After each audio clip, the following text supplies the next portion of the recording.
తాజాగా సుప్రీంకోర్టు తన తీర్పును తనే చాలా తీవ్రంగా ప్రశ్నించుకోవడం, చాలా తీవ్రమైన ప్రశ్నలు లేవనెత్తడం దాదాపు న్యాయ చరిత్రలో కాసింత అసాధారణం. అందుకే దీని మీద పెద్ద ఎత్తున చర్చ జరుగుతూ ఉంది.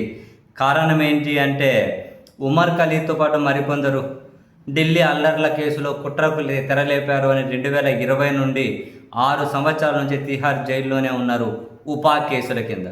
కానీ ఉపా కేసులు అనేటివి ఏంటి, ఆ సెక్షన్ పెట్టి జైల్లో పడేస్తే ఇక దాన్ని విచారణ చేసినా చేయకున్నా అవి ఎప్పటికీ అయ్యేటివి కాదు.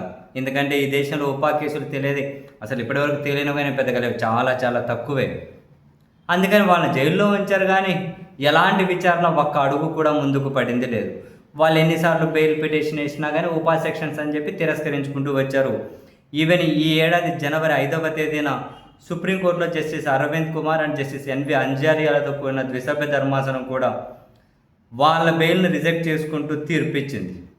అయితే దీని మీద తాజాగా లేటెస్ట్గా మే 19వ తేదీ justice B V Nagarathna, justice Ujjal బయన్లతో కూడినటువంటి ధర్మాసనం చాలా తీవ్రమైనటువంటి వ్యాఖ్యలు చేసి గత సుప్రీంకోర్టు, అది వీళ్ళ సుప్రీంకోర్టు ఏ బెయిల్ని అయితే తిరస్కరించిందో అది ఏ ప్రాతిపదికన తిరస్కరించారు, ఎక్కడైనా ఉన్నతం ఇప్పుడు సుప్రీంకోర్టు త్రిసభ్య ధర్మాసనం ఏదైనా తీర్పిస్తే దాన్ని పరిగణలోకి తీసుకోవాలి.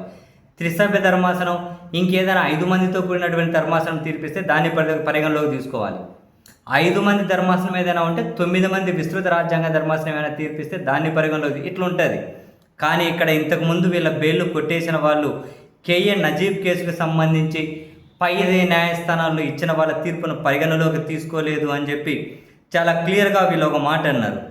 ఏమని, ఇందులో చాలా మనం కీలకంగా గుర్తుపెట్టుకోవాల్సింది ఏంటి అంటే, Liberty cannot be cultural indefinitely, అంటే ఒకరి స్వతంత్రాన్ని, ఒకరి స్వేచ్ఛను పూర్తిగా అనగదొక్కేయలేమని చెబుతూ, అంటే వాళ్ళ హక్కులను డైల్యూట్ చేసేస్తున్నారు అని చెబుతూ బెయిల్ ఇవ్వడం అనేది, ఇందులో క్లియర్గా ఏముందంటే, బెయిల్ అనేది ఒక నియమం, bail is the rule and jail is exception. Bail అనేది ఒక నియమం, జైలు అనేది ఒక ఎక్సెప్షను. మరి అన్నాడు వాళ్ళ బెయిల్ ఇన్ని సంవత్సరాల నుంచి ఎందుకు తిరస్కరిస్తున్నారు, వాళ్ళని ఎందుకు ఇప్పుడే ఏమంటారు వాళ్ళు తప్పు చేసిన తేలకముందు ఎందుకు శిక్షిస్తున్నారు అని చెప్పి, ఇంకా వాళ్ళకైతే బెయిల్ ఇవ్వలేదు కానీ ఈ పిటిషన్ల సందర్భంగా చాలా కీలక వ్యాఖ్యలే చేశారు. అంటే సుప్రీంకోర్టు గత వీళ్ళ తీర్పులను వీళ్ళే తీవ్రంగా ప్రశ్నించడం కాదు, ఒక సీరియస్ కమెంట్స్ చేసింది సుప్రీంకోర్టు.